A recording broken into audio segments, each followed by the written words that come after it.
Hola, bienvenidos a otro episodio de su programa Voces en Terapia. Mi nombre es Claudia Gabriela. Bueno, pues hoy vamos a tener un programa muy especial. Así es. Sí, aquí padre e hijo que me encanta, la verdad me siento muy halagada con su presencia. Gracias. Los presento. José R. Rodríguez. Juan José Rodríguez. Así es. Bueno, pues hoy me es grato decirles, tenemos una conversación muy interesante aquí con ellos. Padre e hijo que han intercambiado juntos una historia, ¿sí? Tú como psicólogo, doctor, y usted como una persona en recuperación. Que ya tiene más de 32 años en este programa. 32 años. Sí, como tal. Bueno, pues a mí me parece una relación que está en crecimiento, pero nos gustaría a nosotros que nos lo compartan. ¿Qué ha sido, sí, tú como hijo? El motivo para mí principal de este podcast, pues es, ¿qué les motiva el compartir esta historia para el mundo, ¿sí? Para las demás personas? Sí, fíjate que pues yo ya tenía la idea de hacer el programa, ya tenía tiempo. Mi papá y yo ya tenemos, pues bueno, yo tengo 36 años de edad, mi papá tiene 32 años sin beber alcohol. Prácticamente me tocó muy poco de su enfermedad activa, pero pues la vida y mi vida me ha llevado como a dedicarme a la rehabilitación de adicciones. Entonces, de alguna manera tenemos quizás formas distintas, no contrarias, pero quizás tenemos propias ideas de lo que es la enfermedad, de la adicción, etc. Y yo me dedico a la rehabilitación de adicciones. O sea, no solamente vivimos la experiencia de tener una relación familiar con ese tipo de enfermedad, sino yo me dedico a la rehabilitación de adicciones y mi papá se dedica a la rehabilitación de adicciones. Entonces, creo que puede ser muy emotivo, muy revelador, puede ser hasta terapéutico tener esta sesión, esta conversación. Hemos tenido muchas conversaciones en la vida y me llamaba la atención grabarlo y publicarlo porque creo que hay muchas personas que pueden ayudarse de esta conversación. Para ti, José, ¿cómo describirías el impacto que tuvo la decisión de dejar de beber a la abstinencia de la relación con tu hijo, con Juan José? Sí, gracias, mira, Gary. Es un poquito difícil tratar de explicarlo. Espero que se pueda entender. Sí. Lógicamente, los seres humanos tenemos muchas debilidades y la mía fue el alcohol. Y caí y tuve que hacer una serie de cosas que destruyó mi vida. Lógicamente, decía Juan José, yo tenía pues 3, 4 años cuando yo caigo y empiezo a dejar de beber. Hay toda una carrera de lo que me doy cuenta ahorita en este proceso de recuperación, porque nunca dejas de crecer.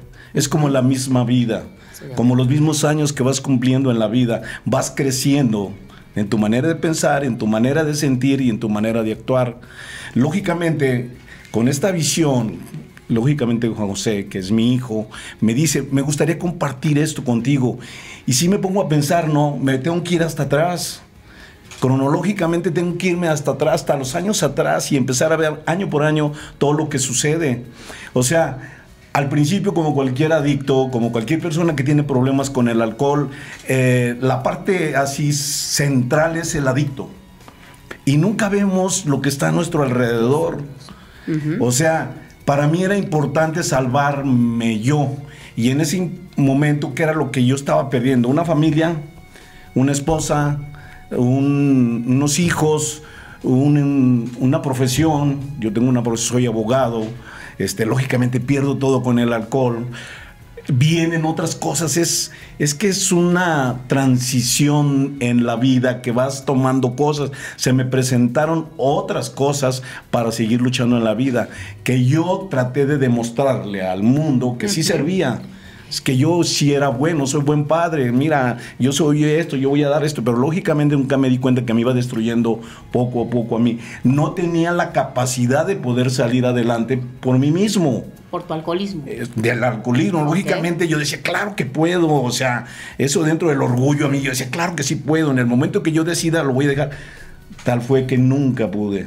Entonces, sí veo el impacto, lógicamente me tendría que transportar mucho tiempo. Nunca se lo he dicho a Juan José, el día que me di cuenta que él servía demasiado para esto. Sí. Y él lo sabe porque nunca te lo he dicho. Cuando haces la experiencia yo te veo y te veo cómo te entregas completamente de corazón. Y cuando una persona se entrega de corazón es porque tiene algo que puede dar. Más allá de la sabiduría, de la inteligencia, de los estudios, de la ciencia, hay algo que te puede dar, está lleno esto.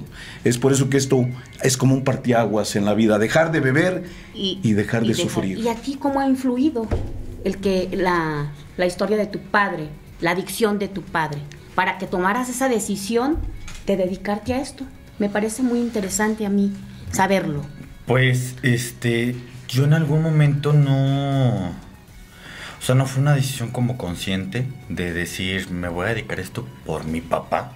O sea, no fue tal cual así. Uh-huh. Yo fui creciendo y yo le veo a mi papá muchas habilidades de orador. Uh-huh. Y sabe cómo comunicar las emociones. Y aunque en algún momento de mi vida cuando era niño estuve lejos de mi papá, yo vivía en la casa con mi mamá, entonces yo no tenía una relación con mi papá hasta ya más grandecito. Empecé a tener una relación con él. Y bueno, pues estuvo, aunque mi papá ya no bebía alcohol, la vida, las situaciones y todo lo que se pudo haber destruido en el mismo sistema familiar, hubo mucho desmadre. La verdad es que había mucho desmadre en el núcleo de la familia. Sí. Y yo junto con mi papá, yo empiezo a conocer las agrupaciones de AA y lo escucho. Y escucho a los demás, ¿no? Entonces yo creo que mi experiencia de vida... yo creo que como a lo puro pendejo, porque no fue así como que algo que yo haya tomado la decisión. Me fui acercando a ese tipo de realidades y los escuchaba, los AA, y me daba cuenta de cómo se entregaban, hablando de sus vidas, porque es muy difícil, yo creo, que una persona hable de la manera en la que habla un AA, de esa forma tan auténtica y tan libre de su propia experiencia. Creo que eso es impactante, o sea, emocionalmente muy fuerte. Y yo fui creciendo y yo creo que la vida misma me fue orillando a dedicarme a la rehabilitación de adicciones. Yo creo que mi proceso de aprendizaje no inició en la universidad, yo creo que empezó desde la enfermedad de mi papá. De hecho, ahorita escuchándote, fíjate, tengo la duda, ¿a qué edad empezó tu alcoholismo? No lo sé. Sí, mira, es que vienen tantas cosas, ¿no? Uno quisiera decir 1000 cosas, ¿no? En un momento. Yo empiezo a beber, lógicamente, como a los 15, 16 años. Me empiezo a dar cuenta que el alcohol me da algo. Hay un momento especial que hago una conexión profunda desde lo más profundo de mi ser con el alcohol y con la playa. Yo voy conozco el mar como a los 13 años. Entonces yo sentí aquella sensación de humedad, del mar. Fui con mi padre, mi madre, iba un sacerdote, iban el esposo de tu tía Cookies, y íbamos un grupo de personas de la casa y nos llevaron a los chiquillos, pues, ¿no? Entonces yo siento cuando empiezo a beber, me dan una cerveza y siento aquella conexión que me libera. Es una sensación de liberación. Por eso la gente que no es alcohólico no nos entiende, pero es como algo, como una fuerza interior que entra dentro de nosotros y me liberó. Después, con el tiempo, yo me fui dando cuenta que yo necesitaba ser feliz a través de alguien. Por eso es que busco a tu madre y era la candidata especial, ¿no? O sea, todo lo que me faltaba a mí, todo lo que yo no era, Todas mis deficiencias, todas mis carencias las vi en ella, responsable, bonita, pues toda una mujerzota. Entonces yo dije, no lo pensé, sino que dentro de mí busqué la felicidad. Entonces encontré a tu mamá, que era una mujer muy guapa, muy inteligente, muy responsable, y el alcohol, que me daba a mí eso, que me hacía sentir libre, que me hacía cantar, cuando yo no sé ni cantar, yo cantaba, reía, era muy social, hablaba en Puerto Vallarta con las americanas, me valía con señas o como pudiera, pero me da una libertad de poder interactuar con el mundo y me sentía que pertenecía a algo. Lógicamente el alcohol se fue cobrando las suyas, porque conforme fui pasando, así 13, 14, 15, ya después yo recuerdo que éramos chamacos de 17 años, así algunos amigos, evito sus nombres, ¿no? Pero eran mis amigos de juventud, y nos encerramos con un garrafón de 5 litros de tequila para tomárnoslo dentro de su cuarto. Y hasta que no nos terminamos los 5 litros de tequila salíamos todos. ¿Cómo a qué edad empezaste a darte 17 cuenta que era, años. Pero 18. que ya era un problema, o sea que... Ya cuando siento un problema cuando estoy en la universidad, me voy a la universidad, vivo solo en un departamento donde no hay nadie que me diga nada, donde me siento libre y comienzo a beber sin medida. Pero me empieza a cobrar las facturas porque me empiezo a enfermar. ¿Como 20, 21 años? 20, 21 años, ya cuando caigo a los hospitales. Yo me doy cuenta que empiezo a pelearme. Yo ni pelear sé, y ya andaba todo abierto de las cejas, todo de las manos, todo, porque nos habíamos peleado ya en Guadalajara y me habían llevado al hospital y una serie de cosas que pasa al alcohólico, que él lo sabe perfectamente, y comenzar a mentir y a mentir y a mentir y a mentir, y las mentiras se hacen parte del alcohólico, o sea, somos mentirosos para todos y así nos podemos hincar y decir, voy a caer, porque nos creemos nuestras propias mentiras. Llega el momento en que yo sentía que estaba diciendo la verdad. Yo decía, es que yo te quiero, le decía a tu madre, yo te quiero mucho, pero ella sentía, con tus actos no me vas a responder eso. Y ahí nacen ustedes. ¿Qué edad tenía yo? ¿Qué edad tenías tú cuando yo nací? Yo ¿qué tendría? Pues yo creo que unos 20 y tantos años. ¿Pero que 23, 24, 25? No, me casé como de 23 años. Ok. Antes de salir de la universidad me caso con tu madre. Y así como que un poquito forzada. Esa historia no la puedo contar yo. Si ella que estuviera aquí, que la contara ella, ¿no? Pero me tuve que casar, ¿sabe? Que me tuve que casar con ella. Lógicamente yo veo su cara de tristeza, porque yo vi que no estaba preparada para eso, ¿sí?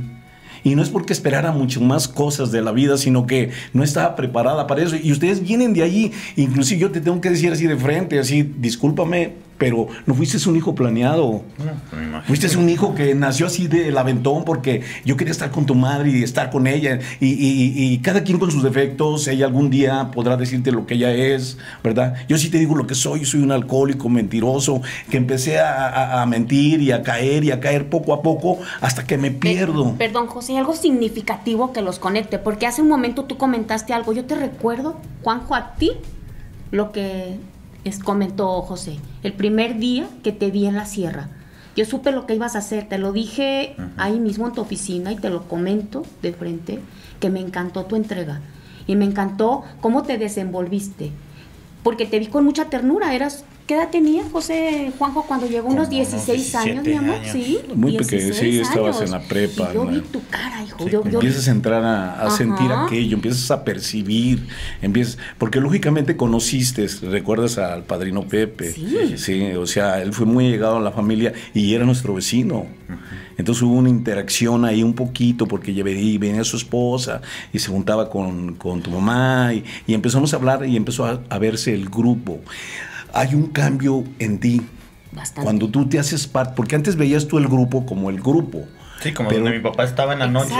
Yo lo veía como el grupo de amigos que mi papá estaba. Las primeras terapias que nos empezaste a dar, yo estuve en la primera terapia. Yo te recuerdo, estabas con tu traje, porque dijiste, hoy mi hijo, y yo me quedé en esas terapias. Yo creo que iba saliendo del teatro de trabajar, yo creo, porque te utilizaba traje. Con tu traje, pero qué algo significativo que los haya conectado a los dos, que recuerden, significativo, no sé, esa historia.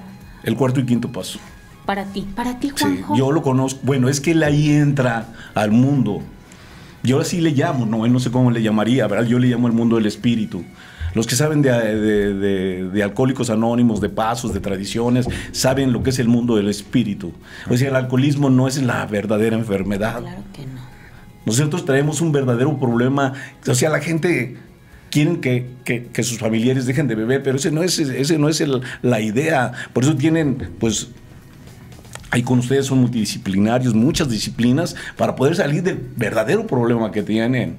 Su problema se desahoga por medio del alcohol y las drogas, pero lógicamente yo, como persona que estoy en un grupo y me doy cuenta que soy una persona alcohólica, ¿sí? Yo soy alcohólico para siempre, yo no puedo volver a beber. Yo no me voy a curar hoy. Tengo 32 años sin beber. En estos meses más adelante cumplo 32 años sin beber. La mitad de mi vida. Sí. Dios me concedió. Yo me estaba muriendo en los hospitales de enfermedad alcohólica. Y ya en los hospitales porque ya bebía demasiado, ya vomitaba sangre, ya era demasiado lo que yo bebía. Razones miles, ¿sí? Pero sí me acuerdo el desconecte que tuve contigo. Sí.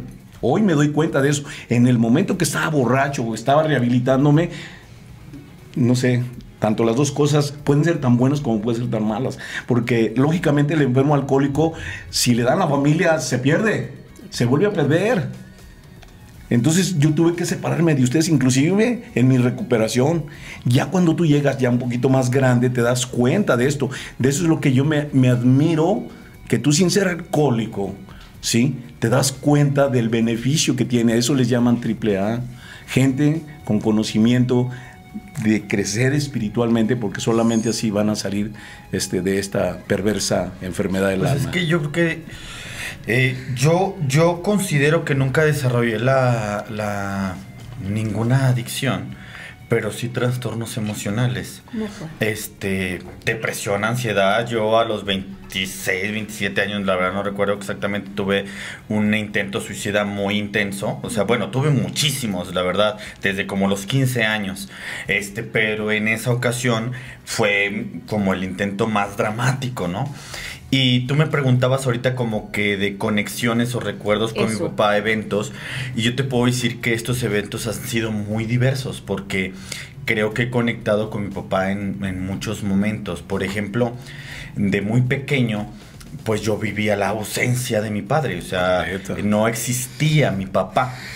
Yo recuerdo un evento que no está él, pero lo asocio mucho con él, porque yo pues chiquillo, no sé la verdad la edad que tenía, pero tengo un recuerdo muy claro en mi cabeza, que yo estoy platicando con mi mamá y yo estoy platicando con mi mamá. Estaba ahí en la casa y en calzones, la verdad no me acuerdo, niño de 3, 4 años.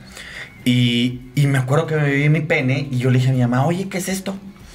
Y me dice, pregúntale a tu papá, que él te diga. Y yo volteé con mi mamá y le dije, ¿qué es un papá? Yo no tenía idea de la existencia de la figura paterna, ni siquiera la de mis amigos, la verdad. O sea, puede sonar tontería, pero de verdad yo crecí con mi mamá. Sí. Entonces yo no sabía que necesitaba haber un hombre para que existiera una familia. Yo despuesillo, más adelante, tengo otro evento muy marcado con mi papá, en donde yo ya vivíamos en casa de mi papá, porque ellos cada quien tenía una casa diferente. El primer recuerdo es en casa de mi mamá. Y otro recuerdo también muy intenso de mi papá activo, que es uno de los únicos que tengo muy pocos de mi papá activo. Activo me refiero a que es una persona que está consumiendo, ¿no? Porque bueno, un alcohólico es alcohólico para toda la vida, pero puede dejar de consumir. Me refiero para las personas que no están viendo. Y recuerdo que mi papá estaban dentro del baño, yo estaba afuera y yo escuchaba que se estaban dando chingadazos adentro, ¿no? Yo escuchaba muchos gritos, mucho alboroto, tanto de mi papá como de mi mamá. Y el baño de la casa tenía un batientito como para que existiera presión en el drenaje del baño. O sea, estaba en su segundo piso, pero estaba más alto el baño. Entonces yo recuerdo que estaban ellos dándose esos chingadazos ahí. Yo te puedo decir, no sé, quizás unos 6, 7, 8 años, no sé. Pero también igual muy pequeño. Y recuerdo empezar a ver cómo el agua del baño, o sea, salía porque habían roto el lavamanos. Okay. Entonces mi mamá, yo me acuerdo que sale del baño y mi papá estaba muy enojado. Mi mamá era, le gritaba muchas cosas a mi papá y mi papá también. Entonces estaban agarrando putazos. Mi mamá estaba sangrada, todo, había un desmadre. Entonces ese evento fue para mí muy, estresante. Pues con mucho miedo, la verdad, una emoción muy fuerte. Y después vivo que mi papá ya está en abstinencia, ¿sí? Yo ya más grande, te puedo hablar de la adolescencia. 12, 13, 14, 15 años aproximadamente. Y entonces me doy cuenta que mi papá pues no está en la casa. No está en la casa, o sea, mi papá estaba en el grupo. Mi papá tenía un apego muy fuerte a las personas que pertenecían al grupo de AA. Y eso me acuerdo que me generaba resentimiento, coraje, porque decía, es que yo veo que él es su familia, es AA, no yo. Y de hecho me acuerdo que durante mucho tiempo, en algunos momentos me daban celos de algunas personas que estaban muy cerca de mi papá. O sea, mi papá a veces traía como amigos cercanos, sí, y a veces jóvenes, como que los traía como de hijos. Yo decía, güey, yo soy su hijo, no tú. Pero él los traía de hijos y a mí no me traía así. Entonces eso también me afectaba, que yo veía que él estaba más en el grupo de AA, ¿no? Me acuerdo de las habilidades que él tenía y porque él juntaba a 200 personas en cadenas de oración y cantando y yo veía que él tenía una atracción para compartir las emociones, sí, de hecho. Y yo me acuerdo que lo empecé a imitar también en esa parte de la adolescencia. Y a mis amigos me empezaron a decir desde por esos tiempos, me decían el Dr. Dobson, de Enfoque de la Familia, porque ese era mi apodo, porque yo era el psicólogo de los escuincles de 15 años, ¿no? Sí. Entonces yo me empecé a vivir muy entregado con mi papá en esa situación. Pero mi papá alejado. Como a los 15 años, cuando yo empecé con mi rollo de que me quería matar, empiezo a percibir que soy gay. Y fue un pedo tototote. Y a la primera persona que le digo que soy gay es a mi papá. ¿Pero el pedotote fue contigo, claro, o con tu padre? No, conmigo. Okay. Conmigo, emocionalmente yo no me aceptaba. Pues, tenía 14 años, 15 años. O sea, una vez fui yo empecé a cambiar de religiones. Me fui como a 4 religiones porque quería que me hicieran un exorcismo. Entonces yo ahí andaba y que no sé qué. Entonces yo me acuerdo que mi papá una vez llega del grupo en la noche. Llegaba siempre como a las 11 de la noche, 11:30, no sé, por ahí ya en la noche. Y comúnmente llevaba algo de cenar. Siempre llevaba taquitos, tortas, algo. Entonces me acuerdo que y siempre me llegaba a persignar a mi hermana y a mí, nada más que mi hermana en su cuarto y yo en el mío. Y siempre nos persignaba. Y a veces estábamos dormidos, y a veces no, y ahí hay taquitos, hay cena por si quieren llegar. Y ya. Entonces me acuerdo que una vez mi papá me estaba persignando y me dice, ¿estás llorando? Le dije, sí. El cuarto apagado, o sea, no me veía, pero él me sintió que estaba llorando. Entonces ya le digo, ya me dice, ¿qué te pasa? Le dije, no, papá, es que no te puedo decir. O sea, no te puedo decir. Y me dice, ¿pero por qué no? Me dice, no, es que es algo muy malo. Y me dice, quizás yo ya lo sé. Entonces yo ya le digo, primero le dije que era bisexual en ese tiempo, ¿no? Porque yo así lo sentía. Entonces ese momento fue muy fuerte, una situación muy fuerte con mi papá, también la recuerdo, ¿no? Una situación como muy fuerte. Y después, pues yo sigo creciendo y después agarro mis rollos. Obviamente hay miles de situaciones e historias que contar. Yo sigo creciendo y otro momento que me viene a la mente muy importante es, yo ya grandecillo, le pedí a mi papá que nos fuéramos de viaje, él y yo solos. Y ese viaje también fue muy mágico. Y ahorita asocio que mi papá dice del alcohol con la playa porque yo me acuerdo que ese viaje yo no bebía alcohol. Mucho por el respeto a mi papá, porque yo en la casa no se bebía alcohol. En la casa mi mamá no tomaba alcohol. Se ponía peda con un shotcito de champurrado, de lo que sea que se toma. Rompope. Y mi papá no bebía, entonces en la casa no se bebía alcohol. La verdad es que nunca, no se bebía alcohol. Y en ese viaje, pues yo no estaba bebiendo, yo tenía una conexión. Estuvo muy padre ese viaje, hicimos un ejercicio muy padre, ya nos leímos unas cartas. ¿Qué edad tenías? Ay, no me acuerdo, ya estaba grande. Ya grande, sí. ¿Fue antes de entrar? No, fue hace 5 años. 5 o 6 años. Yo tenía 30, 31 años. Antes de que tuviera la clínica. Sí. Y que se graduó, ¿no? Que nos comentaste. Sí, ya estaba graduado. Sí. No hace mucho. No tiene mucho. Coméntanoslo. Me interesa, me gusta. Pues fue muy interesante. Yo le dije a mi papá. De hecho, Una conexión grande. Grandísima, muy padre, ¿no? Sí, muy padre. Hicimos un ejercicio que, por ejemplo, es que este programa para mí puede ser sanador. Fíjate lo que me imaginé. Yo dije, güey, tengo 36 años y este programa se va a grabar. Puede ser que yo lo vea a los 46 años, a los 56 años, a los 66 años. En algún momento mi papá se va a morir. Y esto va a quedar para mí. O sea, dije, no sé qué se diga en este programa, porque la verdad no vengo preparado para nada. Pero son eventos que yo sé que se marcan, así como todos los que te he platicado, se marcan en mi corazón.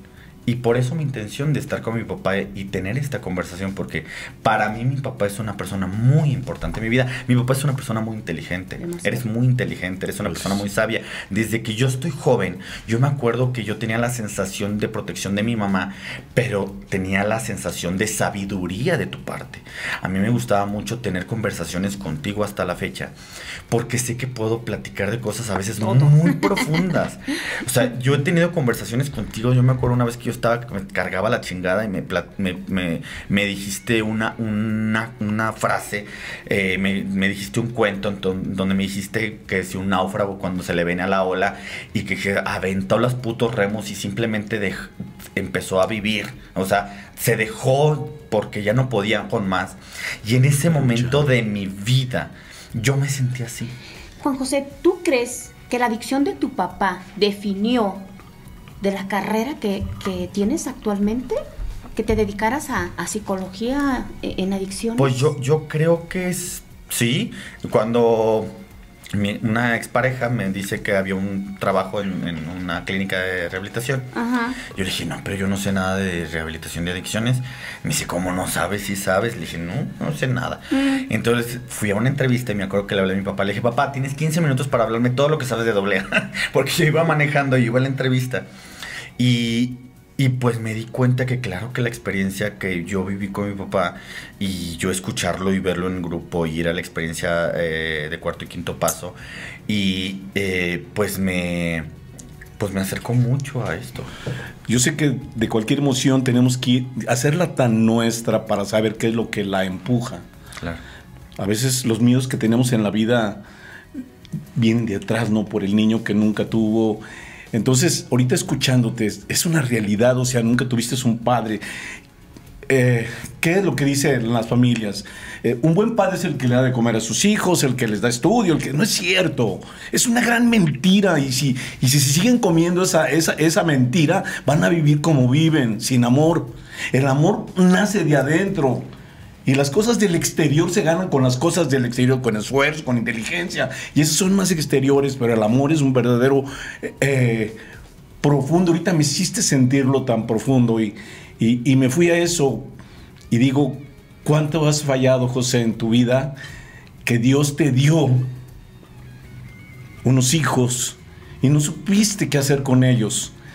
Tal vez... Así como dicen algunos refranes, que algún día vamos a morir y vamos a bajar del tren de la vida, me voy a encontrar con toda la gente que murió, con mi madre, con mi padre, y tal vez me va a dar mucho gusto verlos, ¿no? Y los voy a abrazar. La bronca que ahorita me haces pensar es que siempre atrás va a estar quien me dio la vida.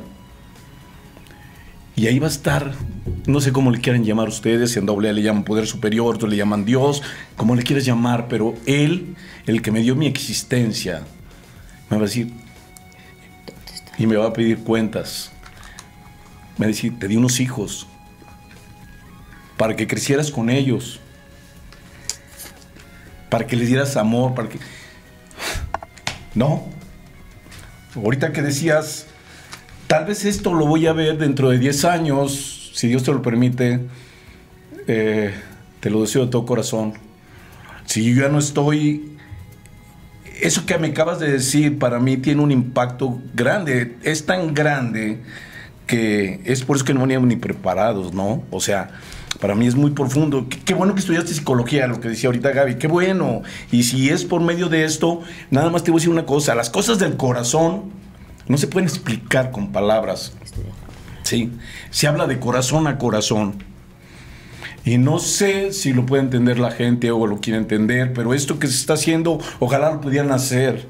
Es un proceso que tenemos que caminar en la vida, que tenemos que dejar, inclusive tantas cosas en la vida, ¿sí?, para poder crecer y podernos dar cuenta que tenemos tantas cosas. Y voy a llegar con el Creador y le voy a mostrar las manos vacías, porque le voy a decir, ¿dónde están tus hijos? Pues tuvieron que crecer ahí como se la llevaron.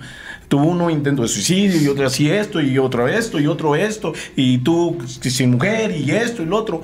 Entonces hay que hacer conciencia en la vida. O sea, yo te agradezco muchísimo que tengas ese corazón. Eres una persona muy inteligente y tú lo sabes. Muy inteligente, siempre te lo dije toda la vida, eres muy inteligente. No necesitabas estudiar demasiado para ser el número uno. Siempre lo fuiste. Pero tienes eso que explotarlo. Eso es esa parte del interior donde se engancha al mundo. Al mundo hay que hablarle con la verdad y con la mirada de frente. Y si algún día me encontrar con el Creador y le digo, va a ser de frente, y le voy a decir, perdóname, Señor, lo eché a perder. En este proceso de crecimiento me doy cuenta que estás aquí. ¿Qué te puedo decir? Hijo, perdóname. Perdóname porque es la única expresión que existe en el mundo para tratar de subsanar tantas cosas. Nosotros tenemos un paso donde dice, y tienes que reparar los daños. Entonces no sé cuánto me vaya a dar el tiempo Dios para poder reparar lo que he hecho mal. Ese viaje que hicimos fue una pequeña reparación y me cuesta trabajo porque fue idea tuya. O sea, lo vivimos con intensidad, estuvimos en playas solas, así, solos, nada más tú y yo. Sí, y sentimos esa cercanía de lo que éramos padre e hijo y se nos olvidó todo. Nos sentamos a comer unos tamales en la calle, sentados en la calle, en la banqueta. No fuimos a grandes restaurantes, no fuimos a comernos unos tamales. Me dijiste, ¿quieres comer? Dije, tengo hambre. Aquí venden unos tamales afuera del Oxxo. Y nos sentamos en la calle a comer y me acompañaste. Y sentí tu compañía. Y observé aquello que yo sentía, que era el mar, unido a eso. Hoy lo entiendo. Me hace reflexionar. Inclusive, ¿no? Qué bueno que eres psicólogo, qué bueno que eres esto, porque lo puedes aunar a lo que tienes dentro de ti. Y lo más profundo del ser eres tú. Inclusive en el ser está esa parte que le llamamos Dios. Dios está dentro de ti. No lo busques por fuera, está dentro de ti. Déjalo que se escape. Déjalo que se pronuncie con los demás. Te amo, hijo, sinceramente. Yo también. Gracias por esto. No quiero, a lo mejor me estoy adelantando las cosas, pero yo te doy las gracias por lo que me estás haciendo sentir, ¿no? Que tal vez pueda llegar con algo, con el Creador. Es decir, tuve un encuentro con mi hijo. Y sé que lo están viendo él y probablemente se los enseñe a sus hermanos. Tienes 2 hermanos. Y espero, eso es, no se les va a ocurrir a ellos, se te ocurrió a ti. Sí. Entonces, a veces hay tanto dentro que uno quisiera explotar, ¿no? El mismo programa te lo llama, es un parteaguas el programa, dejar de beber y empezar a vivir. Y empezar a vivir es dejar todo lo que tienes dentro, todo lo que me hizo daño. Mis emociones, mi baja autoestima, mis miedos, mi conmiseración, mis mentiras. Hoy puedo verte a los ojos y decirte, te amo, hijo. Sinceramente, estoy orgulloso, siempre los tuve. Siempre los tuve, estuve orgulloso de ti. Sí. Tu hermana le echaba muchas ganas, estoy orgulloso de ella porque no para, ella quisiera. Pero tú con una facilidad creces porque, no sé, yo creo que tienes un gran corazón. Y eso te lo digo, no me importa, madres, que lo crea la gente o no lo crean. Con que lo creas tú, porque yo sí lo creo. Yo te quiero agradecer, papá, yo también te amo mucho, la verdad es que te admiro. Pues igual, ¿no? Emocionalmente es como las palabras son fuertes, o sea, tienen una carga energética. Y yo creo que yo estoy en paz contigo desde hace muchos años. Tuvimos nuestros rollos más grandecitos, nos dejamos de hablar 2 años. De ahí, justo venía mi mi necesidad de volver a conectar contigo, porque yo me doy cuenta que muchas de mis palabras, de mis frases, cuando conecto, conecto contigo. Conecto con mi papá, ¿no? Tienes una manera de proteger a la gente y de conectar con las personas. Yo te agradezco porque me diste un sentido a mi vida. Tuve yo que vivir, creo que eso no es tu responsabilidad. Yo te perdono por las ausencias o por lo que tú creas que fallaste como padre, pero te quiero decir que en este momento de mi vida yo no te hago responsable a ti de mi propio dolor o de mis propias ausencias. Creo que esto a mí me pertenece, así como tú en este momento no te estás justificando por tu alcoholismo, por la conducta de tu padre, porque obviamente también tuviste ausencia por parte de tu padre. Entonces yo creo que en ningún momento, ahorita tú hablaste de tu papá para quejarte de él o decir es que yo fui alcohólico porque él no me abrazó y fue una persona así. Igual yo así me siento en este momento. Yo no tengo nada que reclamarte, porque creo que en este momento yo me puedo hacer responsable de mí mismo y de mi vida. Más bien me puedo sentir muy agradecido porque encontré, a partir de mi vida y de la experiencia que tú... Porque yo te quiero reconocer la decisión de haber salido de esto, porque bueno, yo tengo una clínica de rehabilitación de adicciones, pero la gente, la mayoría de las personas que están ahí, las encierra su familia porque no quieren hacerlo. Y tú tomaste la decisión, por lo poco que sé de tu historia, de lo que me has platicado, admiro el gran dolor que sentías, porque somos muy pasionales, somos muy intensos los dos, y tomaste la decisión de salvarte, porque eso es lo que hiciste. O sea, estaba valiendo madre toda tu vida y tomaste la decisión de salvarte. Quizás eso me hizo sentir a mí en ese niño que todavía no entendía muchas cosas y todavía imaginaba que el papá tenía que hacer estas cosas, ¿no? Y por eso quizás mi reclamo. Pero tú en ese momento estabas pensando en tu vida y te estabas salvando a ti. Y por eso yo no tengo nada que decirte. Hace no mucho, cuando yo tenía como justamente en ese tiempo que fuimos del viaje, como 31 o 32 años, pues en mi proceso personal dije, güey, yo me siento de la chingada, me siento así, traigo muchas dudas, traía demonios. Me acuerdo que platiqué contigo sobre eso, ¿no? Pues sobre mis propias sombras, mis propios demonios. Y yo decía, mi papá tenía 20 y tantos años cuando me tuvo. O sea, era obvio que iba a tener o sea, iba a transmitirme muchísimas cosas, porque pues tenías tus propias ausencias y tus propios demonios. No estabas resuelto cuando yo nací. Y obviamente me transmitiste, o sea, yo viví con un papá sus desmadres. Juan José, pero esas herramientas juntos de cada uno, por ejemplo las tuyas, para ahorita verlos, yo te estoy conociendo y estoy de acuerdo con Pepe. Sé la calidad de ser humano que eres y lo cálido, porque es muy grato estar contigo a un lado, la verdad. Haces crecer, haces sentir, como me he sentido con él, que ya tengo bastantes años de conocerlo. Y veo esa pasión y estoy aquí a medias y los veo muy parecidos, porque hoy me toca estar trabajando contigo, que es muy grato. Te lo digo, es muy cálido. Das mucho, independientemente, intelectualmente, eres muy inteligente, pero das algo de acá que poca gente lo recibe. Sí conozco, y como con él, contigo, poca gente. Pero yo quiero saber esas herramientas que utilizaste para poder salir, porque los dos con esos demonios, tú cuentas los de José, pero esos demonios, ¿qué herramientas? Me gustaría que se los dijeras al público, porque sí lo veo importante. Los dos trabajando con diferentes situaciones, tú con tus depresiones, José con con su adicción al alcohol. ¿Pero qué los une? Porque veo que... Yo creo que una de las cosas, una herramienta muy, muy valiosa que me enseñó mi papá, es conectar sin juicio.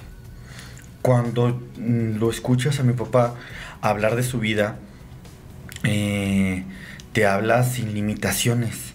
Te habla, no le importa hablar de sus ausencias, de sus miedos, de sus pendejadas. O sea, él te abre su corazón y elimina el ego. Elimina la parte en donde, ay, cómo chingados cómo me van a conocer esta parte de mí, no, qué vergüenza, ¿no? Entonces, creo que eso me enseñó mi papá. Y eso, independientemente sepas o no sepas de psicología o de lo que sea, cuando tú conectas con otro ser humano, que es mucho creo que es el 12º paso de AA, en donde, pues, te regresas, ¿no? Lo que te dieron. Y cuando conectas con otro ser humano, y yo escucho a mi papá cuando habla de ir por el enfermo que está miado y que está cagado y que tiene una vida que la mayoría de las personas pues se aleja, ¿no? Porque apesta. El alcohólico apesta. Entonces la gente lo rechaza, así como que, oye. Y yo veo que mi papá no conecta con el dolor y el sufrimiento de las personas. Entonces yo creo que eso le aprendí a mi papá. ¿Y tú, José? Fíjate, te voy a responder con dos cosas.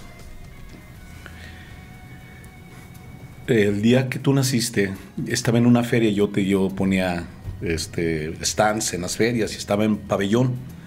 Y pues bien enfiestadote, traía una borrachera de como una semana. Yo ya empezaba a tomar desde que empezaba la feria, era la feria de pabellón en noviembre. Naciste en noviembre, el 23 de noviembre. La feria de pabellón es el 20, el mediodía es el 20 de noviembre.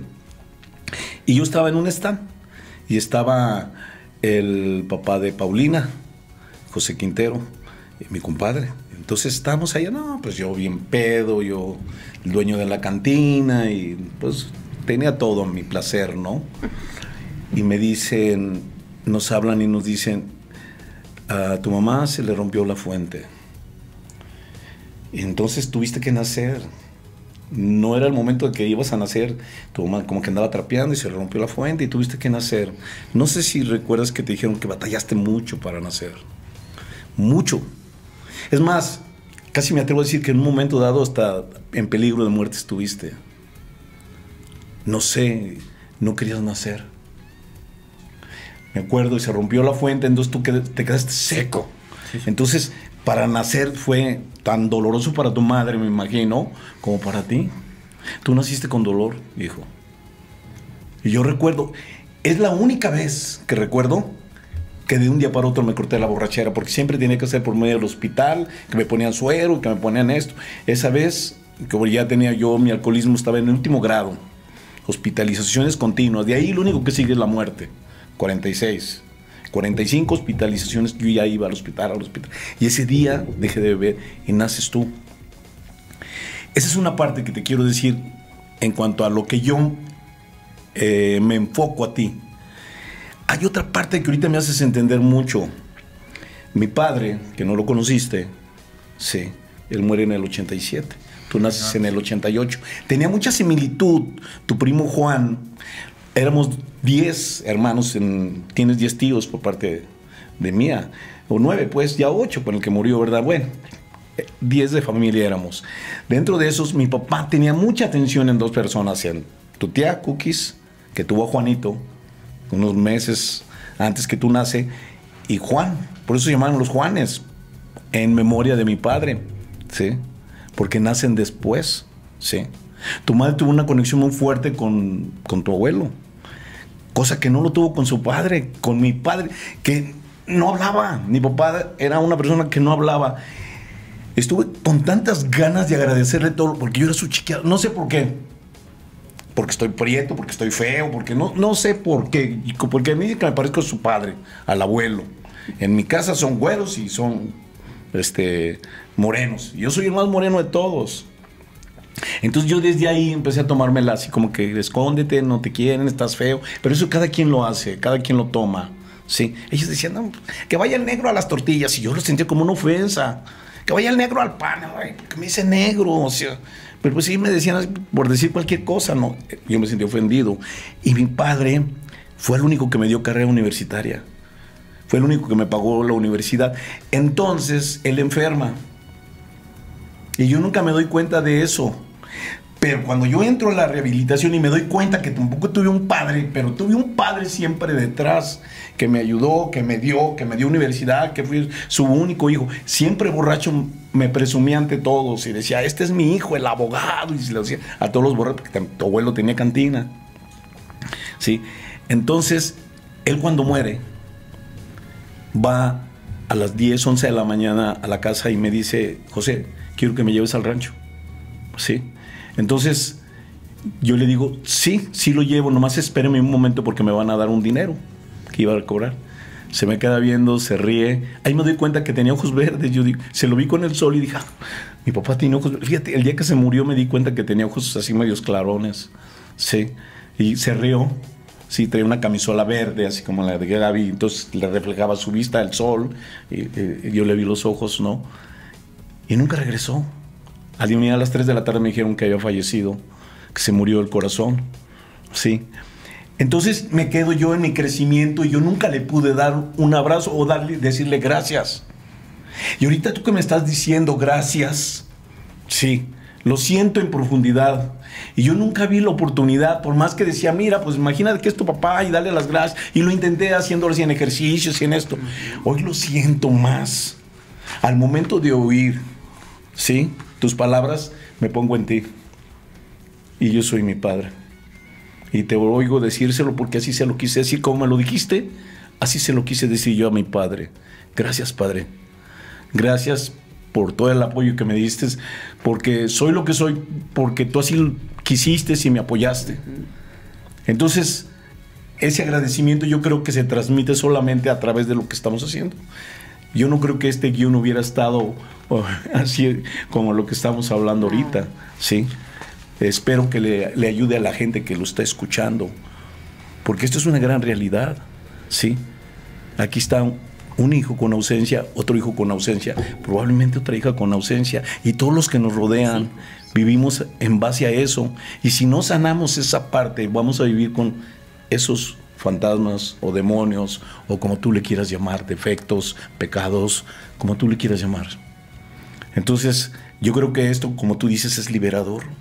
También de su manera es liberador esto. Y nada fácil, ¿eh? Abrir esa parte del corazón, porque en realidad pues están corazón a corazón. Muy honesto. Fíjate que a mí no se me hace difícil. Yo lo sé. A mí no se me hace difícil. ¿Cómo puedo decir? Pues a veces cuesta porque le tenemos miedo a conectar con esas emociones, pero a mí de verdad no se me hace difícil. Te digo que es como algo que me enseñó mi papá. No es algo que me cueste, ni se me hace muy gratificante poder estar platicando con mi papá. O sea, se me hace muy chingón poder tener la posibilidad de hablar con mi papá y que él me esté escuchando, ¿no? Porque mi papá, yo me acuerdo que en un tiempo yo soy muy de contacto. Yo soy una persona que toca, abraza y siempre está en contacto. Y yo recuerdo que, y mi papá, ahorita ya no, pero yo me acuerdo que más joven mi papá le costaba trabajo el contacto, y más porque le daba un beso en la mejilla y como que le abrazaba, papá, te quiero. Sí. Y más, me acuerdo que hasta como que se ría, le hacía. Entonces, como que se ría porque, de niño no tanto, pero ya como yo más grande, cuando me empezó a ver como otro adulto, como otro hombre, le costaba a veces el contacto. Y yo me doy cuenta que mi papá ha crecido mucho en eso y me acepta los abrazos y los besos, y ahorita me está diciendo te amo y todo, y no es la primera vez que lo hace.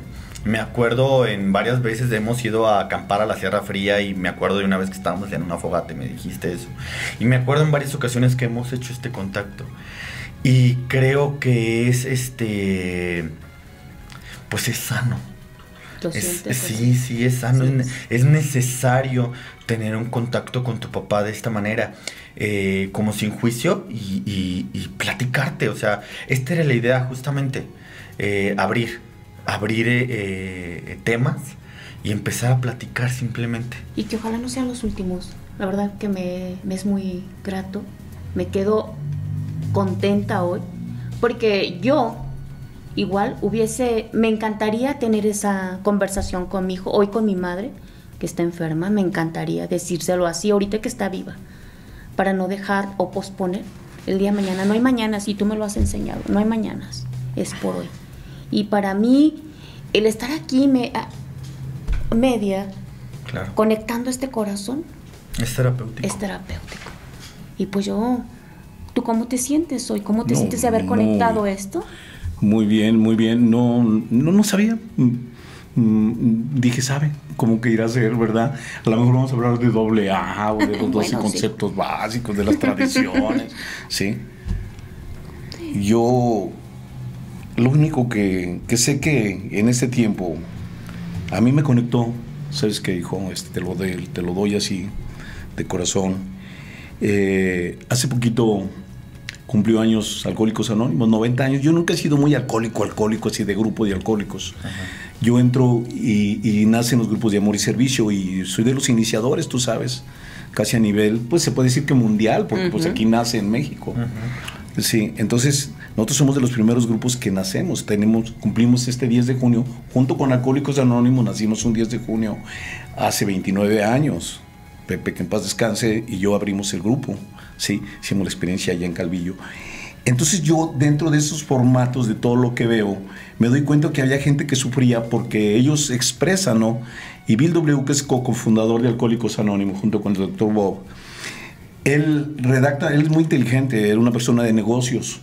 Entonces él redacta una carta con un psiquiatra, allá en Europa, en Viena, Austria, estaba en una clínica. Pero lógicamente él no atendía cosas de alcoholismo. Él veía lo que tú decías. Él dice, es que hay como demonios dentro de estos cuates. O sea, no lo van a parar así de sencillo. Es por eso que yo lo veo así en uno de los capítulos que dice, si tú estás sufriendo de una enfermedad que no puedes controlar tu manera de ver y que no puedes controlar tu manera de sufrir, solo puede ser curada por una experiencia espiritual.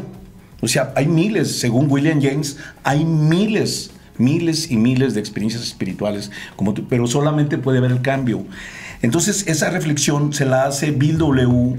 a Carl Jung, ¿sí? Y él le responde con una pequeña frase donde a mí me queda claro en dónde estoy parado. Dice, te lo voy a responder, Bill, con un salmo. Y le dice, así como los ciervos claman y braman por las corrientes de las aguas, así brama tu alma, porque tiene sed de Dios.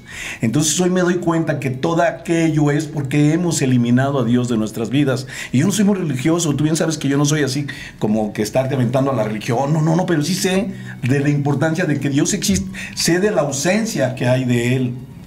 Hoy por eso las naciones se pelean por tener la razón, por querer el prestigio, por tener grandes países en lo económico pero nos hemos olvidado verdaderamente de esto. ¿Sí? Puedes tener la empresa más grande, pero tienes unos hijos ausentes. ¿Sí? Dicen que ¿por qué consumen tantas drogas en Estados Unidos? Porque están interesados en el dinero. Entonces, yo no quiero empezar a dar una cátedra de eso, ni empezar a hablar de eso. Simplemente, hoy quiero decirle a ti y a los que puedan escuchar, nadie puede dar lo que no tiene. Yo tal vez me tuve que ausentar de tu vida, Juan José, y ahorita lo reflexiono porque tal vez hubiera llegado a destiempo, hubiera llegado antes para querer dar amor, hubiera querido llegar antes con tu madre y poder rehacer una vida y hacer esto, pero no lo hubiera podido hacer. Inclusive lo intentamos y volvimos a fracasar porque no tenía yo la capacidad, sí. Todavía me seguían aquellos monstruos y aquellos demonios detrás del odio, del coraje, de la mentira, de los celos, del menosprecio, de todo lo que me seguía. Yo ya no tenía la capacidad de poder seguir adelante. A lo mejor hubiera fracasado. Hoy lo veo y tuve que perder todo eso. Por eso es que te pido, pero no sé de qué manera, ¿sí? Lo voy a tratar de reparar ese daño tan grande. Porque de alguna manera lo llevas esto sin querer. Yo no creo que sea obra ni tuya ni mía, porque a lo mejor eso nos sirve a ti y a mí y no sé a cuántos más. Y a ti, Juan José, a ti, ¿qué te ha ayudado a sanar todos esos sucesos importantes en la adicción, todo lo que traes arrastrando. Por ejemplo, él lo está comentando, pero a ti que yo también me llama la atención. ¿Cómo? Pues mi papá ahorita platicó un poquito como que de lo que es la enfermedad, sí, y justamente como lo que algunos autores en algún momento explicaban como la solución, ¿no? Una experiencia espiritual. Yo creo, y decía, hay muchas experiencias espirituales, y no sé qué tan tonto suene, pero por ejemplo, esto es una experiencia espiritual. Definitivo. Sí. Sí.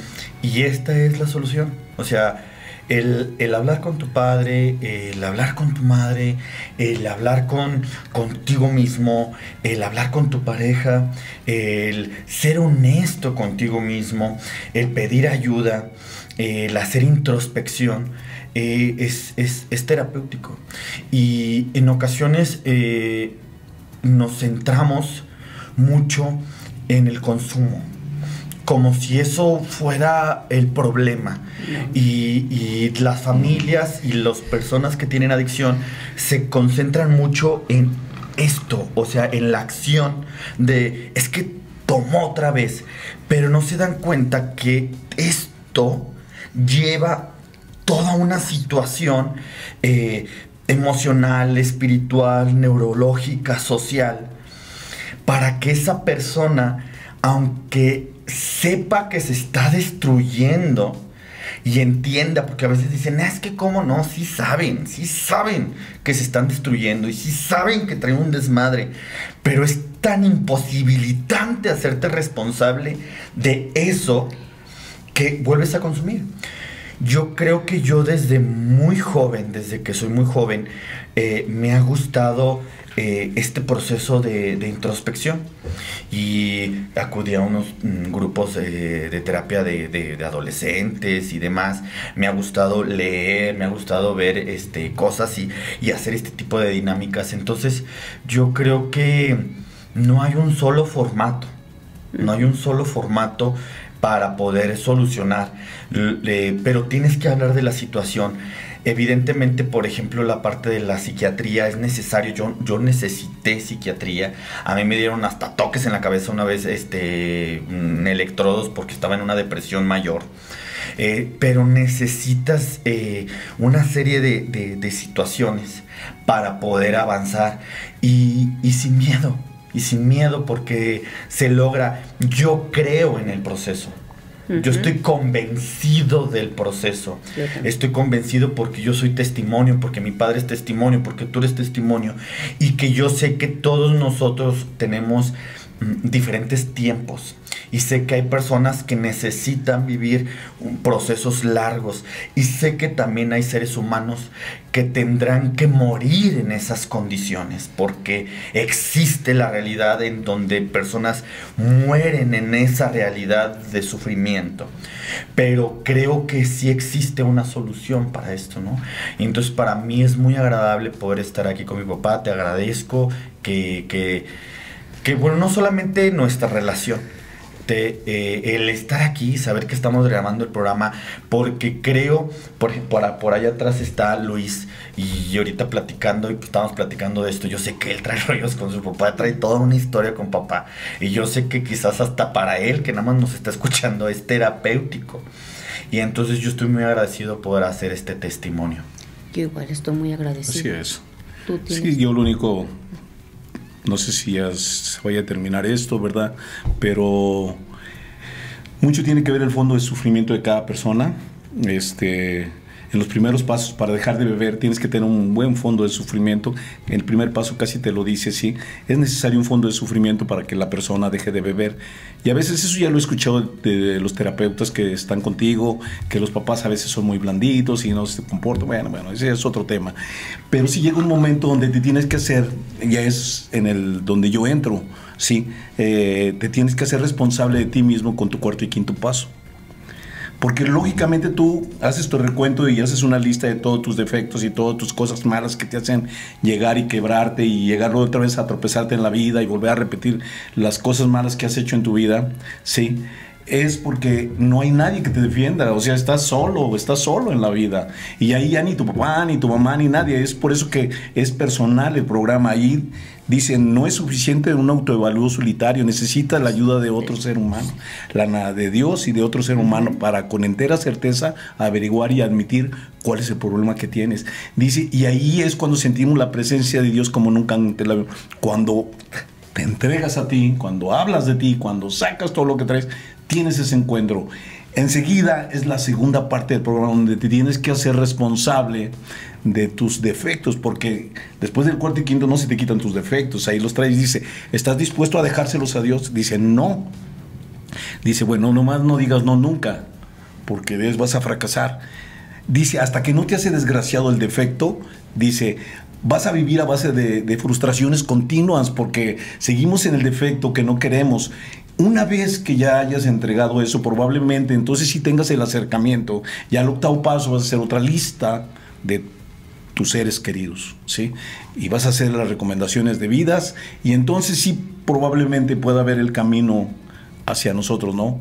El futuro que puede haber en cualquier familia que tenga un problema con un alcohólico, con un drogadicto. Yo les podría decir que no es el problema del drogadicto, somos todos. O sea, somos todos, juntos nos tenemos que ser responsables.